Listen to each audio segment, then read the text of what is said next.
Pinalilikas na ni Benguet Governor Crescencio Pacalso ang mga residenteng nakatira sa mga delikadong lugar sa Benguet Province. Narito ang ulat ni Grace Doctolero para sa detalye ng balita. Grace, babalikan po natin ang pag-ulat niyan maya-maya lamang ni Grace Doctolero. Samantala, isinailalim na sa red alert status ang buong probinsya ng Cagayan dahil sa panganib na dala ng bagyong Ompong. Mula sa linya ng ating komunikasyon, si Mon Locson para sa detalye ng balita na yan. Mon, magandang tanghali. Yes, June, puspusan na ang paghahandang ginagawa ng probinsya ng Cagayan, lalo na't inaasahan mamayang hapon na mas malakas pa yung mga pag-ulan na mararanasan at hangin dito sa may probinsya ng Cagayan. Nakataas na nga ang red alert dito sa buong probinsya at nakaposisyon na ang mga rescue group sa iba't ibang panig ng lalawigan. Isang command conference ang isinagawa ngayong umaga sa Kapitolyo ng Cagayan upang pag-usapan ang mga gagawing paghahanda sa pagdating ng bagyong Ompong. Kasama sa pagpupulong sina DOLE Secretary Silvestre Bello III at DOTR Secretary Arthur Togade. Layunin ng mga miyembro ng kabinete na masubaybayan ng buong probinsya kasama ang mga kalapit na lalawigan gaya ng ipinag-utos ni Pangulong Duterte. Nakahanda rin ang rescue equipment ng mga rescue groups, maging ang mga relief goods para sa mga maapektuhan ng bagyo. Gayun din naman ay inatasan rin ng lahat ng mga residente na lumikas na habang hindi pa malakas sa mga pag-ulan. Kanya-kanya na rin ang ginagawang paghahanda ang mga residente. Karamihan, pinapatibay ang bubong ng mga bahay nila upang wag liparin ng malakas na hangin. Suspindido na rin ng klase at pasok sa mga government offices sa buong probinsya ng Cagayan. Sisikapin naman ng mga telephone companies na hindi rin maputol ang linya ng komunikasyon, lalo na sa mga matataong lugar sa Cagayan. June, sa ngayon, kung nakikita mo, ay medyo malakas na yung pag-ulan dito. Hindi katulad kahapon na matindi pa ang sikat ng araw. Pero ngayon may kasama ng hangin at ito nga yung mga pag-ulan. Pero ayon nga sa Pag-asa at sa command conference kanina, hindi pa ito yung talagang bagyong Ompong dahil inaasahan pa mamaya pang mga hapon at bandang gabi yung kasigsagan ng malakas na bagyo dito sa probinsya ng Cagayan. Sa ngayon ay yung sentro mismo ng Tuguegarao City, kakaunti na rin yung mga tao at nakakita rin kami ng ibang mga tao na nagpa-panic buying at yung mga ATM mahaba na rin yung pila. So pinapayuhan talaga ng provincial government ng Cagayan na maghandang mabuti dahil hindi na rin bago ito para sa mga taga-Cagayan dahil noong 2016 nang manalasa ang bagyong Lawin ay parehong-pareho din daw yung track ng bagyo na dinaanan kasama na nga itong area ng Tuguegarao City. Yan mo ng latest mula dito sa may Tuguegarao. Balik sa iyo, June. Mon, meron pa ka bang napansin ng mga residente na nagre-resist doon sa ginagawang preemptive evacuation ng provincial government dyan, Mon? June, kahapon, merong mga nagre-resist. Iyan yung pinuntahan namin sa Bugay, sa Cagayan. Ito isang barangay o isang munisipalidad na nasa tabi ng dagat. So pareho ng Santa Ana at pareho ng Apari. Ito yung isang lugar na parang medyo hirap silang palikasin yung mga tao. Pero sabi naman ng mga nakatira doon, mamayang hapon daw ay mag-uumpisa ng lumikas. Pero bagamat kahapon ay panay yung panawagan ng barangay, wala pa masyado nakikinig. Pero sana, hopefully, ngayon ay lumikas na sila mula doon sa kanilang mga tahanan. Ang naitayo dyan sa Cagayan para doon naman siyempre sa operation, sa isang maayos na operation katulad nitong may bagyong paparating dyan. June, pakiulit na medyo choppy. Ilang command center ba ang itinayo dyan sa probinsya ng Cagayan? June, ang pinakaplano sana is dalawa. Dito sa background ko itong provincial capital na Cagayan at yung isa dun sa Lalo sub-capital. Pero nagbago yung kanilang plano at lahat ng mga utos, lahat ng instruction manggagaling na dito sa may area na ito ng provincial capital sa Tuguegarao City. Dito rin mag-o-office si Secretary Tolentino at sina Sec Togade, Sec Bello na kanina nandito rin sa command conference. Alright, maraming salamat, Mon Locson. Balikan po natin ang ulat ni Grace Doctolero dahil pinalilikas na po ng provincial government ng Benguet ang mga residenteng nakatira sa mga delikadong lugar yan po sa probinsya ng Benguet. Mula sa Baguio City, narito ang report ni Grace Doctolero live. Grace, magandang tanghali. Yes, June, magandang tanghali. Naka-full alert status na ngayon ang lalawigan ng Benguet dahil sa inaasahang pananalasa ng bagyong Ompong. Itinaas na rin sa storm signal number 1 ang Benguet. Dahil dito, pinalilikas na ang mga residente sa mga delikadong lugar sa Benguet bilang paghahanda sa paghagupit ng bagyong Ompong. Ayon kay Governor Crescencio Pacalso, preemptive evacuation ang isasagawa sa mga high-risk areas, landslide-prone area. Ngayon, sinasabi na natin sa ating mga kababayan dito sa probinsya na kung sinabihan kayo na lumikas, sumama na lang kayo. Kasi may mga nangyari sa nakaraan na sinabihan na mag-voluntary evacuation na sila. Umayaw, sabi okay kami dito, naging biktima tuloy.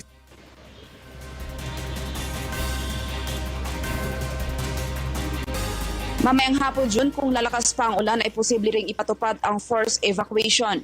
Ang mga tourism activities sa lalawigan ay hindi muna pinapayagan maging ang small-scale mining operations. Kansilado ang pasok sa lahat ng paaralang pampubliko at pribado, gayon din sa mga government offices ngayong araw maliban na sa mga sangay na may kinalaman sa risk reduction and management. At yan muna ang update live mula dito sa Baguio City. Balik sa'yo, June. Grace, yung mga pangunahing lansangan dyan sa may paakyat ng Baguio, sa Benguet, sarado na ba yung ilan dito? Grace, paki-update naman kami.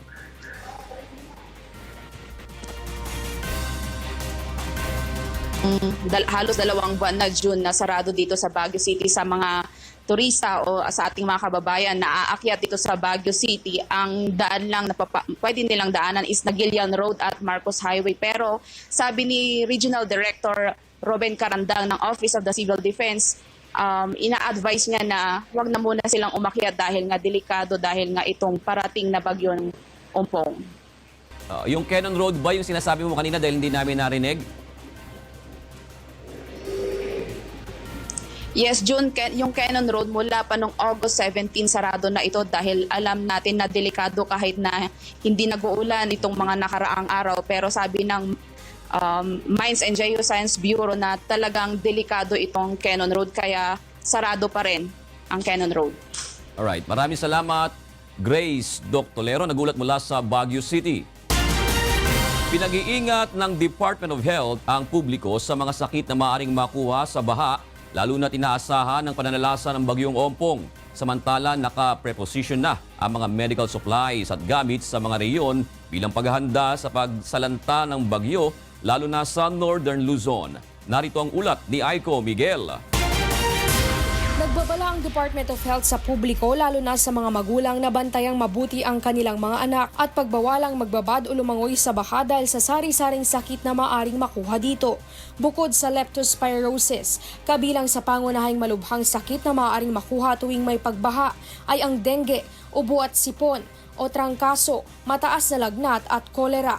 Ayon kay Undersecretary Eric Domingo ng DOH, kontaminado ang tubig baha ng sari-saring mga bakterya at virus. Ito pakiusap namin sa mga magulang, kasi po pag talaga nagtampisaw ang bata sa tubig na marumi, lahat ng sakit nandun na, merong bakterya, merong fungus, merong virus katulad ng leptospirosis.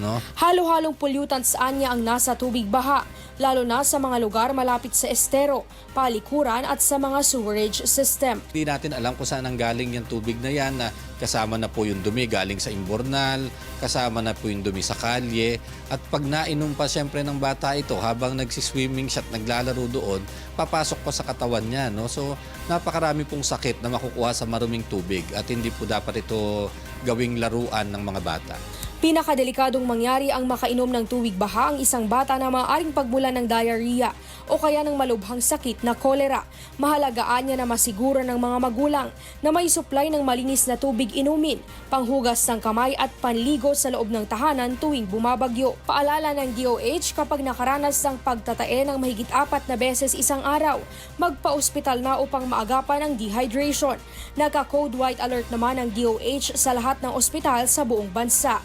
Ibig sabihin on call ang lahat ng kanilang mga tauhan upang magbigay ayuda sa ating mga kababayan, lalo na sa mga maapektuhan ng bagyong Ompong. Sapat nila ang supply ng Oresol o Oral Rehydration Solution sa mga rural health units sa bansa kung kakailanganin. Samantala, pinangangambahan din ng DOH ang posibleng pagkakaroon ng disease outbreak sa mga lugar na maapektuhan ng bagyong Ompong. Kaya naman may nakapreposisyon ng supply ng gamot at mga kagamitan sa mga rehiyon na tinatayang nagkakahalaga ng 19 million pesos. May nakahanda na ring 40 million pesos Quick Response Fund ang DOH sakaling mga ilangan ng additional na supply at gamit lalo na sa Northern Luzon. Aiko Miguel, UNTV News and Rescue, Manila.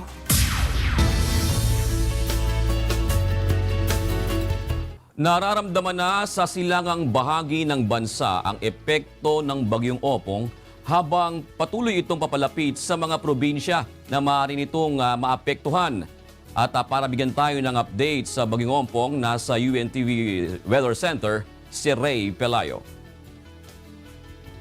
Ray, magandang tanghali. Yes, John. Sa ngayon ay hindi pa rin humihina itong taglay na lakas ng bagyong si Ompong. Kaninang alas 10 ng umaga, ito'y namataan ng pag-asa sa layong 540 kilometers sa may silangan ng Baler, Aurora. Sa ngayon, taglay pa rin ito ang lakas ng hangin na 205 kilometers per hour at yung pagbugso ay aabot sa 255 kph. Kumikilos pa rin ito pa northwest sa bilis na 20 kilometro kada oras. At kung makikita natin itong pinaka-outer spiral nitong bagyo, yung outer cloud band niya ay nakaka-apekto nga mula dito sa may silangang bahagi ng Bicol, particularly area ng Catanduanes at maging ilang bahagi ng Northern Samar at yung ilang bahagi din ng silangang bahagi ng Luzon. At ayon sa pag-asa, yung track na ipinakikita pa rin ito ngayon ay tatahakin ito ang direksyon papunta dito sa may pagitan ng Cagayan at Isabela. Makita nga natin yung yung actual na kuha ng ating radar ng pag-asa. May mga pag-ulan na naitatala dito sa may silangang bahagi ng ating ng Luzon. At kung isusum in pa natin yung ating projected na tama nitong pinakamata o sentro nitong bagyong si Ompong, itong posisyon na ito mamayang hating gabi o madaling araw bandang 12 to 1 a.m. ay inaasahan na ito ay dadaan dito sa may pagitan ng Cagayan at Isabela. Maaaring itong area na makunakon at tahakin, tumbukin itong area ng Tugigaraw, yung mga karating lugar ng Santa Maria at yung ilang panlugar dito sa may area ng Cagayan at ng Isabela. Yung mga lugar, yung mga baybay na ito, June, ay pinapayuhan na nga ng pag-asa at ilang araw na tayo nagbabalita na yung mga nasa coastal areas na dadaanan nitong bagyo ay maaaring magkaroon ng storm surge. Kung titingnan natin yung mapa ng pag-asa, may mga lugar sa Cagayan at Isabela na magkakaroon tayo ng posibleng magkaroon ng storm surge. Maaaring umabot to ng 5 to 6 meters maging yung dito sa may northern seaboard na o coastal area ng Cagayan. At paglabas nito dito sa may pagtawid nito dito sa may Ilocos region, maaari ding magdulot ito ng mga storm surges dito sa may coastal area ng Ilocos at maging dito sa may part ng Pangasinan. At pinapayuhan na yun nga mga area dyan dapat nakalikas na. Sa ngayon nakataas ang Tropical Cyclone Warning Signal number 3 sa may area ng yung number 3, pakita natin.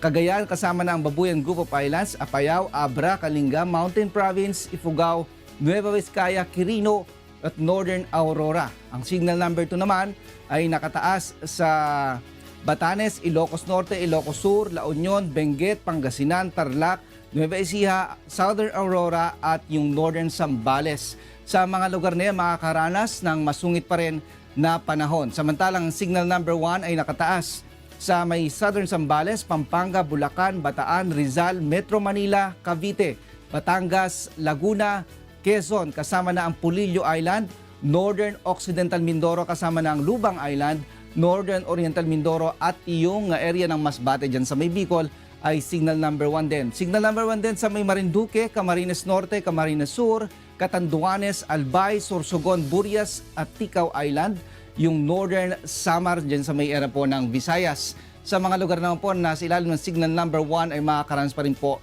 ng mga pag-ulan at pagbugso ng hangin. At dahil sa papalapit na bagyong si Ompong, ay may mga gale warning pa rin po ang pag-asa. Of course, yung nasa silangang baybayin po ng ating bansa. Diyan po ay matataas ang mga pag-alon maging sa northern seaboard ng Northern Luzon. Delikado pa rin po na pumalaot yung mga sakyang pangisda at maliit na sakyang pandagat. June?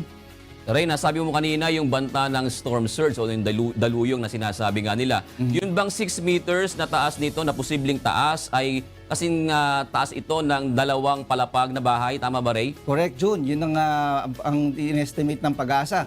Kung kayo nasa coastal area at napakalapit, maaaring lumubog yung inyong kung yung residential area dyan. Kaya mas mainam talaga na naka-evacuate sila, mas pumunta doon sa mas mataas na lugar dahil yung 6 meters, equivalent to mga 2 palapag nga na establishment, yung maaaring taas o apaw ng tubig dahil sa pagtaas ng level ng tubig ng dagat, June. Ray, may sinasabi ka kagabi na parang nag-iba yung track nito. Maaring maihalin tulad yung lakas niya kay Lawi, nung bagyong Lawi noong 2016, pero parang bumaba yung yung direksyon. Tama ba, Ray? Correct, June. Yung kung titingnan natin ulit, yung nakita natin yung pinaka-close up ng mata nitong bagyong si Ompong, makita natin itong posisyon na to, ito yung mga 12 to 1 AM bukas na to, maaaring mas earlier than that kung hindi magbabago yung bilis at yung direksyon nitong bagyong si Ompong.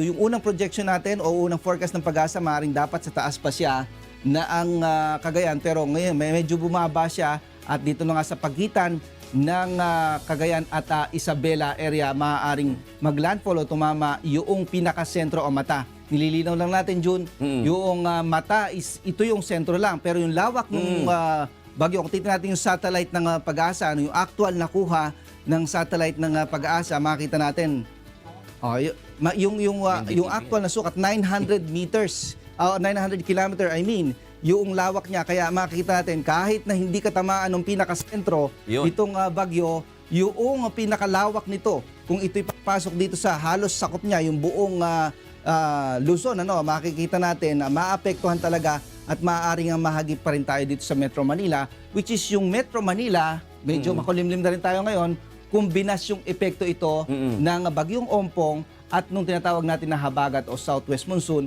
hindi lang Metro Manila, maging ibang bahagi pa ng ating bansa, lalo na din sa may western section ng Visayas, yung Zamboanga Peninsula at maging itong area ng Palawan, June. Magdadala ba ito ng mas malalakas na pag-ulan o mas maraming tubig ulan ang dala nitong si Bagyong Ompong kung ikukumpara mo noong manalasa si Bagyong Lawi noong 2016? Well, kung ganong kalakas, kung kasing Bagyong Silawi, umabot din siya, nag-super typhoon siya actually, pero hindi nalalayo yung kanyang taglay na lakas, which is 205 tayo ngayon. Yung Bagyong Silawi, umabot ng 225 kilometers per hour bago ito mag-landfall dito sa may area din ng Cagayan. Pero 205, marami din to. Torrential rains, o ibig sabihin, napakaraming tubig ang dala nito. Kung tignan natin yung simulation ng windy.com June, makikita natin na kung ipopost natin dyan sa part na yan, makikita natin yung kulay puti, kulay violet at pula at yellow na yan. Ibig sabihin yan, malakas na mga pag-ulan ang dadalhin yan. Magmula ngayong hapon nga at nararamdaman natin dyan, hanggang mamayang gabi tatawid ito dito sa may area ng Ilocos, yung Apayao, yung Cordillera Administrative Region, hanggang dito sa may Ilocos Region. Paglabas niyan, June, ay yun pa rin, magdadala pa rin siya ng malakas na mga pag-ulan, lalo na sa may western section ng Luzon. Yan ay bukas na ng hapon o gabi, June. Alright, maraming salamat, Ray Pelayo, at talagang nangangailangan tayo ng matinding monitoring at pag-iingat, mga kasangbahay. Nakaposisyon na rin ang Disaster Risk Reduction Management Service ng Department of Education upang i-monitor ang mga paaralang maapektuhan ng Bagyong Ompong.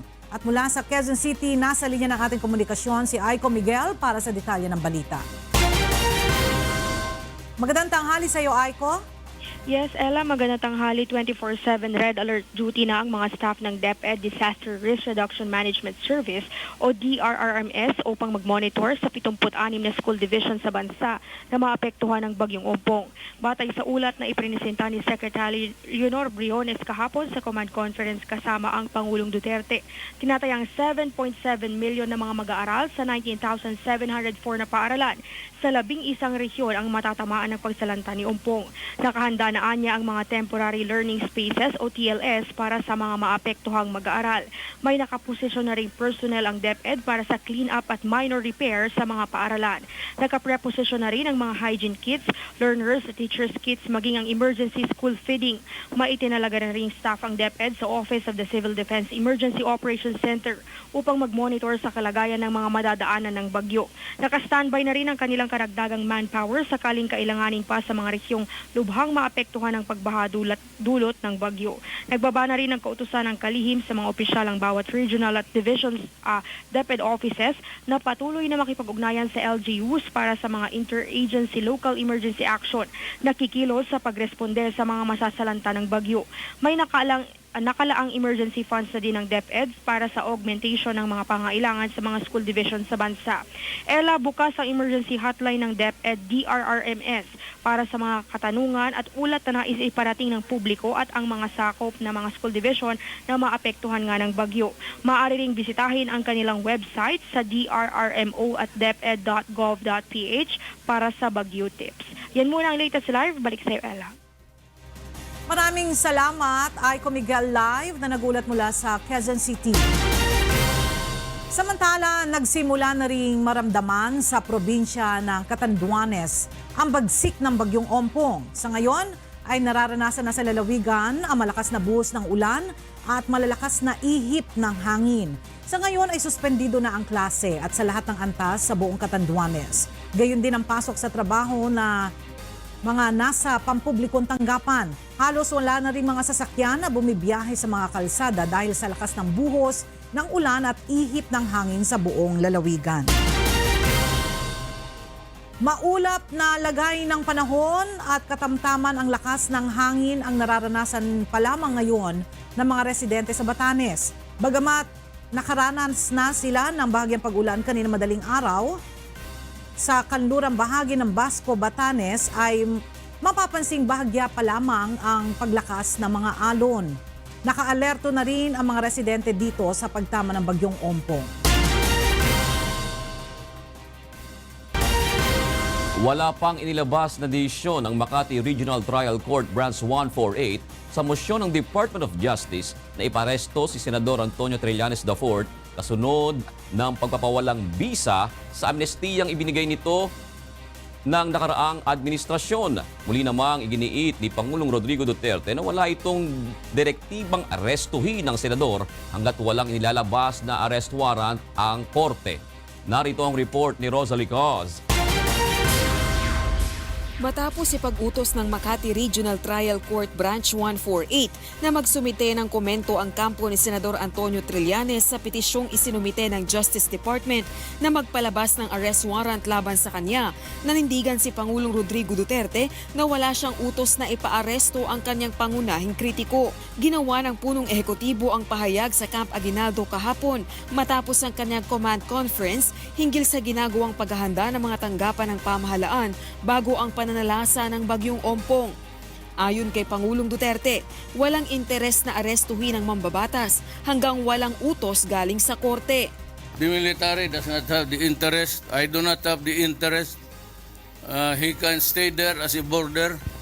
The police, sabi ko, do not arrest until there is a warrant of police by the court. Wala ba ng military? It has not constituted the martial law court. So, it's only the civilian courts. Wala namang order. So, kung walang order, ang iyong pakialaman. Ngayon ang pang-10 araw ng pananatili sa Senado ni Trillanes matapos ilabas ang Proclamation 572 ni Pangulong Duterte upang ipawalang bisa ang amnestiyang ipinagkaloob sa kanya ng nakalipas na administrasyon. Samantala, matapos niyang ilang beses na mabanggit ang intelligence information hinggil sa mga puwersang nagsasanib upang patalsikin siya sa pwesto, partikular na umano ang Liberal Party at Communist Rebels, ayon sa Pangulo, ipinauubaya na lamang niya sa mga tauhan ng militar at pulisya kung ano ang nararapat gawin. I was elected by the people. I'm not a squatter there. So eventually, the military and the police will have to face the crisis, the dilemma. Now, what happens next is anybody's, your guess as good as mine. Rosa Licoz, UNTV News and Rescue. Wala namang inilabas na warrant of arrest ang Makati Regional Trial Court Branch 150 laban kay Senador Antonio Trillanes IV matapos ang pagdinig ngayong umaga. Sa halip ay binigyan ni Judge Elmo Alameda ng 5 araw si Senator Antonio Trillanes upang sagutin ang mosyon ng Department of Justice na siya ay ipaaresto at pigilang makaalis ng bansa. Mula sa Makati, narito ang report ni Mai Bermudez live. Magandang tanghali, Mai. Yes, June, magandang tanghali. Hindi pa rin nakakapagdesisyon si Judge Elmo Alameda ng Makati Regional Trial Court Branch 150 kung i-issuehan nga ba ng alias warrant of arrest at hold departure order si Senator Antonio Trillanes IV. Matatandaang ang Branch 150 ang humawak noon ng kasong rebelyon ni Trillanes kaugnay ng Manila Peninsula Siege. Sa halip ay binigyan ng 5 araw ang DOJ upang maghain ng kanilang sagot sa comment o oposisyon na inihain ni Attorney Ray Robles, lead counsel ni Senator Trillanes. 5 araw din ang ibinigay ni Judge Alameda kay Attorney Robles upang maghain naman ng kanilang rejoinder. Sa pagdinig nga kanina ay binigyan ang magkabilang panig ng pagkakataon upang magbigay ng kanilang argumento at magmarka ng mga ebidensya. Iginiit ng prosekusyon na hindi nakapagsumite ng application for amnesty at walang nangyaring admission of guilt sa parte ni Senador Trillanes. Hiningi naman ng huwes ang orihinal na kopya ng application form ni Trillanes maging ang sworn affidavit ng administering officer ng Mambabatas taong 2011 na si Colonel Josefa Berbigal ng Department of National Defense. Nanindigan si Judge na hindi tatayo ang secondary evidence kagaya nga ng ipinepresenta ng abogado ng senador tulad ng Certificate of Amnesty mula sa DND, video ng application, ilang mga litrato, duly certified true copy ng memorandum ng ad hoc committee na nag-apply ng amnesty si Trillanes, pero naniniwala pa rin si Attorney Robles na tatayo itong mga secondary evidence na ito dahil marami na umanong desisyon ang korte noon kung saan na-admit nga ang mga ito. June, matatandaang kahapon, 10 araw din ang binigay ng Branch 148 sa kampo ni Senator Trillanes upang maghain ng kanilang sagot at karagdagang argumento o supplement. Maraming salamat, Mai Bermudez, nag-uulat ng live mula sa Makati City.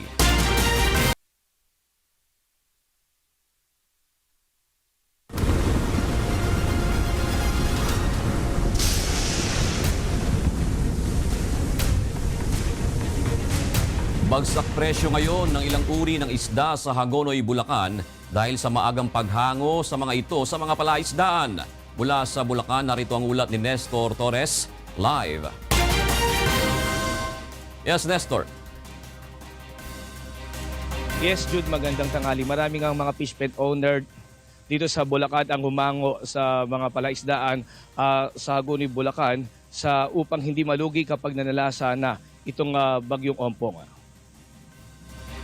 At dahil hindi pa sapat sa gulang o laki, ibinebenta na lang nila sa murang halaga ang kanilang mga produkto sa mga ponduhan sa Hagonoy Public Market. Ang presyo ng bangus na dating 120 per kilo ngayon ay 80 pesos na lang. Ang tilapia na dating 100 pesos per kilo ngayon ay 80 pesos. Ang asuhos dating 150 per kilo ngayon ay 130 pesos na lang. Garbes ngayon. Ang presyo ngayon natin ng bangus pagka-harvest ngayon 120. Pero pagdating sa taas, mga 140, 160. Tilapia, mga 60, 70, 80, pataas. Pag malalaki, pag maliit, 40 lang. Marami na po ma-harvest ngayon dahil nangangamba sa bagyo. Para hindi na sila abutan sa fish cage sa dagat. Ito yun, para hindi malugi. Dahil baka malubog yung mga presdaan nila, alang mahuli. Ala pa masyado nakikita, pero ibig ang inuhuli ng mga iba kahit di pa hulin. Dahil nga sa mangyayaring yung sakon na natin sa ngayon darating natin yung sakon. Bumaba rin ang presyo ng mga seafoods tulad ng isdang kabang, dating 130 ngayon ay 100 per kilo. Habang ang alimango, dating 1,200 per kilo, ngayon ay 800 per kilo. Ang alimasag, dating 150, ngayon ay 120. At ang sugpo, dating 700, ngayon ay 550 pesos per kilo. habang ang hipon banami naman dating 350 ngayon ay 250 na lang. Pinapatungan lamang ng 10 hanggang 20 piso ng mga tindera sa Hagonoy Public Market sa bentahan ng isda. Naibebenta rin ng mura man, mas maganda yung kasi siyempre mas mababa yung puhunan, naibebenta mo rin ng dating presyo. Inaasahan ding mas bababa pa ang presyo nito kapag naantala nalanta na itong bagyong Ompong at malubog sa baha ang mga palaisdaan na hindi humango ng kanilang mga isda. Sa ngayon, John, kasalukuyan tayo ngayon dito sa lugar ng sa Malolos kung saan nga umaabot na nga rin dito ng yung mga kababayan natin dito na walang pasok ang lahat ng antas ng paaralan maging sa lahat ng antas ng gobyerno. At sa ngayon, nakararanas na rin ng mga bahagyang pag-ulan dito sa Bulacan. At yan muna ating latest live mula dito sa Bulacan. Balik sa inyo dyan sa studio. June? Maraming salamat, Nestor Torres. Nakahanda na ang mga rescue responders sa Maynila sa posibleng pagtugon nito sa mga residenteng maapektuhan ng bagyong Ompong. Katuwang ang mga tauhan ng Manila Disaster Risk Reduction and Management Office at mga rescue volunteers na nakakalat sa iba't ibang bahagi ng lungsod. Nakabase ang Manila DRRMO sa Delpan Evacuation Center sa Tondo, Maynila, kung saan naka-standby rin ang state-of-the-art na mga sasakyan at gamit sa pagre-rescue sa iba't ibang sakuna, gaya ng ilang ATV at 2 amphibious truck na pwedeng gamitin bilang sasakyang panlupa o pandagat at kayang mag-transport ng hanggang 40 tao.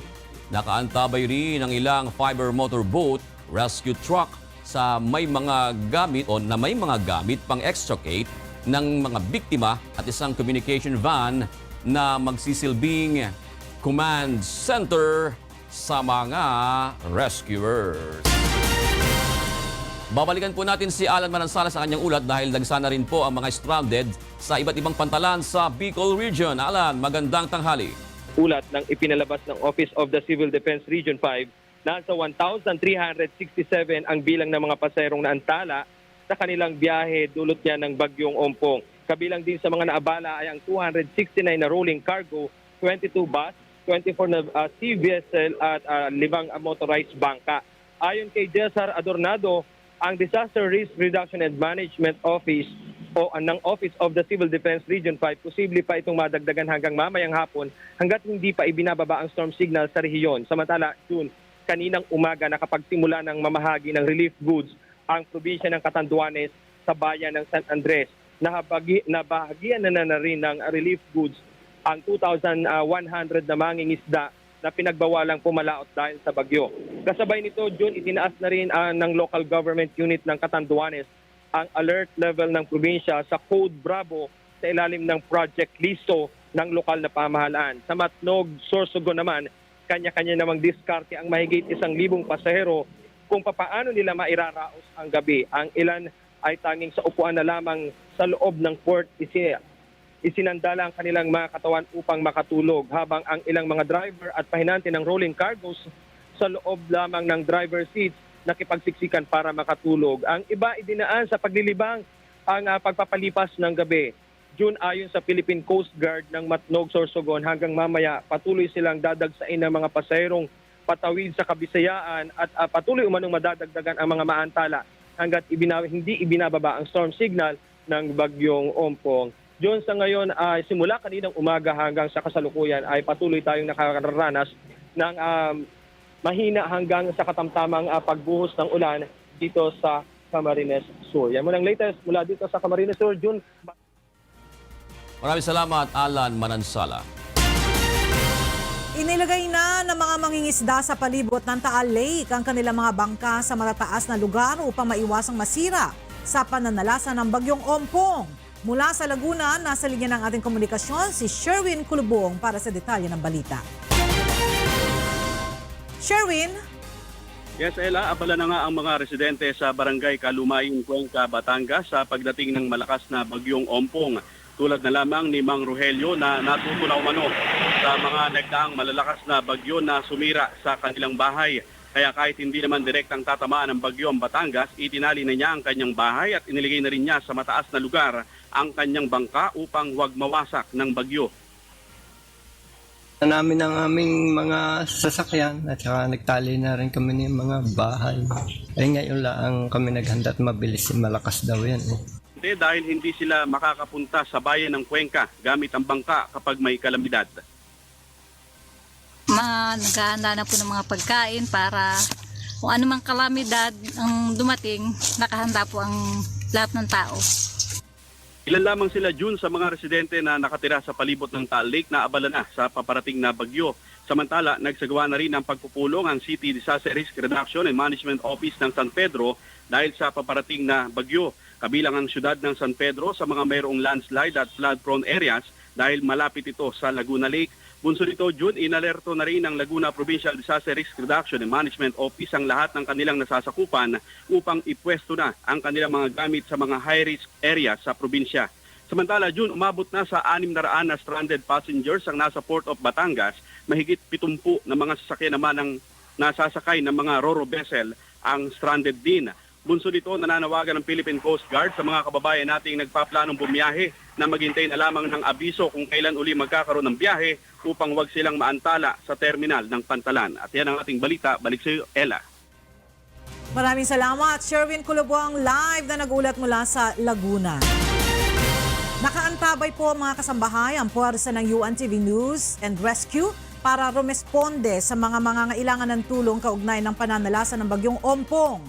Maaari po kayo makipag-ugnayan sa aming hotline na 911 UNTV o 911-8688. Tumutok rin po sa mga programa ng UNTV at Radyo La Verdad 1350 ang UNTV Radio upang maging updated kaugnay sa bagyong Ompong.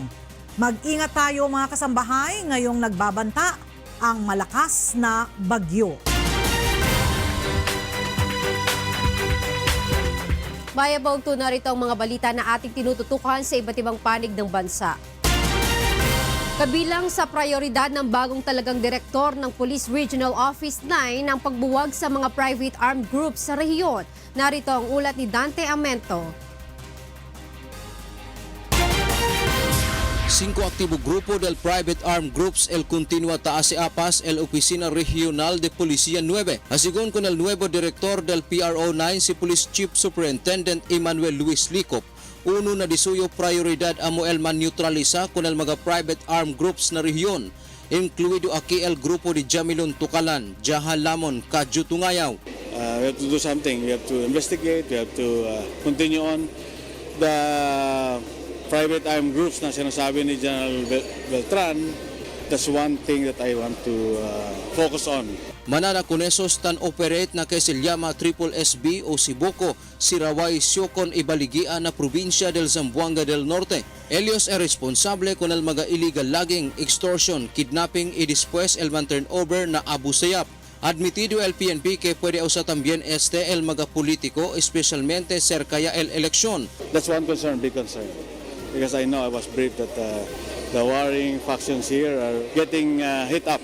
Además aquí, tabisya también el policía, el un aktibo y notorioso criminal gang na rehiyon, el Nurjan Sandag Group. Hindi taabahan na Jess el miembro de este que manadabes taas violensya na lugar. Dantiamento, UNTV, Noticias Rescate, Ciudad de Zamboanga. Samantala, tumanggap ng humigit kumulang 30 milyong agricultural assistance mula sa Department of Agriculture ang mahigit 500 magsasaka sa Talakag, Bukidnon. Kaugnay ito ng planong pag-develop ng DA sa 10,000 hektarya ng lupa sa Talakag, Bukidnon bilang pinakamalaking vegetable garden sa Mindanao. Mula sa Butuan, may ulat si Raymond Octobre. Mayang ito, Raymond. Pinangunahan ni Agriculture Secretary Manny Peñol ang pagbibigay ng tulong pinansyal at gamit sa agrikultura sa mahigit 500 magsasaka dito sa Talakag, Bukidnon. Frima, ilan sa mga ito ang 20 milyong pisong kapital sa pagtatanim ng gulay, 4 na forward tractors, 5 kalabaw at baka, kabilang na ang iba't ibang uri ng binhi. Bahagi ito ng programa ng Department of Agriculture na gawing taniman ng high-valued crops ang nasa 10,000 hektarya ng lupa dito sa Talakag na tinatawag na Miarayon Region. Sa sitwasyong ito, ang DA na ang mamumuhunan sa mga magsasaka at hindi na ang mga private traders na kumukuha ng malaking interes sa mga ito. Dahilan kung bakit hirap pa rin na umasenso ang mga magsasaka. Ayon kay Secretary Piñol, darating ang araw na hindi na magiging problema ng bansa ang pagtataas ng presyo ng gulay sa merkado dahil sa malaking taniman ng gulay dito sa Bukidnon. Frima, magsisilbi rin itong isa pang pagkukunan ng gulay na katulad ng nanggagaling sa Baguio City.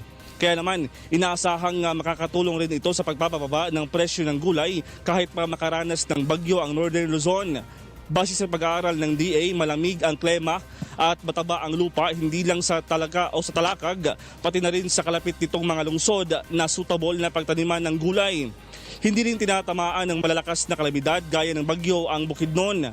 Samantala, sinimula na noong Miyerkules ng lokal na pamahalaan ng Talakag at Department of Agriculture ang paggawa ng draft ng 5-year development roadmap for vegetable production sa Imtasula, kabilang ang Talakag. Frima, ayon kay Secretary Piñol, ito na raw ang pinakamabilis na aksyon ng Duterte administration sa isang proyekto.